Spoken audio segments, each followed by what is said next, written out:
Day in Study Tour. Misi sejarah yang ada di Istana Pagaruyung.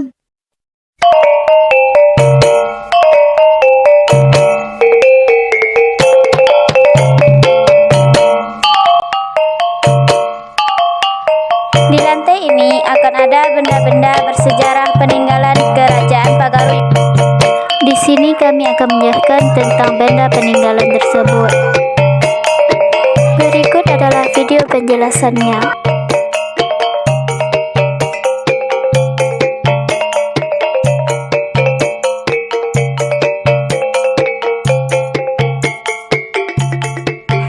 Benda ini adalah salib. Ia berbentuk seperti teko air. Salib digunakan untuk tempat air panas yang sudah dimasak.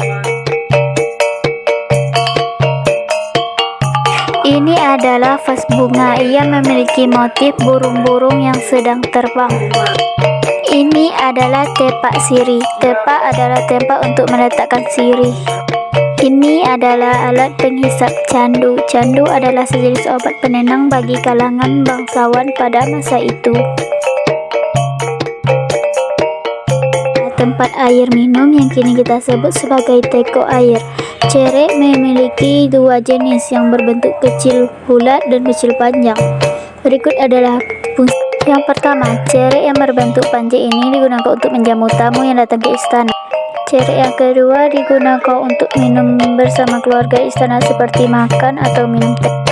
Ini adalah mahkota. Mahkota inilah yang dipakai oleh Raja Sumatera Barat. Ini adalah keris dan juga perhiasan sang raja berupa songket berwarna emas. Ini adalah pedang, mahkota, dan perhiasan sang raja.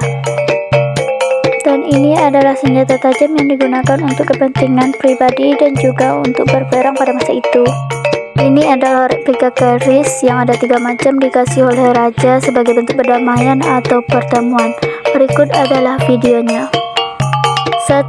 Keris Kiliga Tunggal Malam dikasih oleh tuanku Abang Raja Menanti Putih Larat pada akhir abad 18. 2. Keris Tunggal Kilo Malam dikasih oleh Raja Lenggang pada tahun 1808. 3. Keris Sempono Genjo Orah dikasih oleh Raja Adat Bungo Pangian pada awal abad 18. Dan ini juga ada keris milik sang raja, hanya digunakan untuk menghadiri pertemuan penting. Ini adalah kamar anak raja. Kamar ini ditempati oleh anak raja yang sudah menikah atau berumah tangga. Lanjut ke lantai 2. Di lantai 2 ada kamar tidur untuk anak raja yang belum menikah atau yang masih gadis. Dan beginilah pemandangan dari lantai 2. Lanjut ke lantai 3. Lantai 3 digunakan oleh raja untuk tempat bersantainya. Di lantai ini ada meja dan kursi untuk raja di sore hari sambil melihat pemandangan dari atas. Inilah pemandangan yang dapat kita lihat dari lantai 3. Lanjut kita memasuki dapur yang tempat memasak. Di sini ada bermacam-macam alat masak. Berikut adalah penjelasan tentang barang yang ada di dapur beserta fungsinya. Ini adalah tungku. Ia terbuat dari batu dan berfungsi sebagai tempat memasak makanan. Itu adalah labu kering. Bisa dijadikan sebagai tempat minum. Ini adalah selayan. Selayan adalah tempat untuk menaruh kayu api yang terbuat dari anyaman bambu. Ini adalah dandang. Dandan adalah tempat menanak nasi dan mengukus makanan lainnya seperti ubi. Ini adalah cobek. Cobek digunakan untuk menggiling cabai dan bumbu-bumbu lainnya.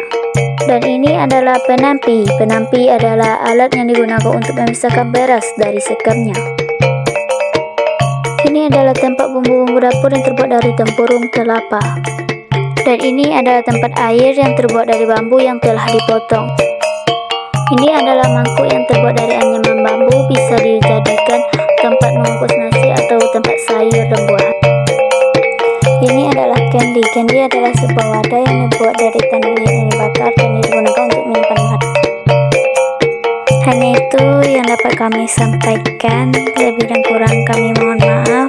Terima kasih telah menonton video kami sampai akhir.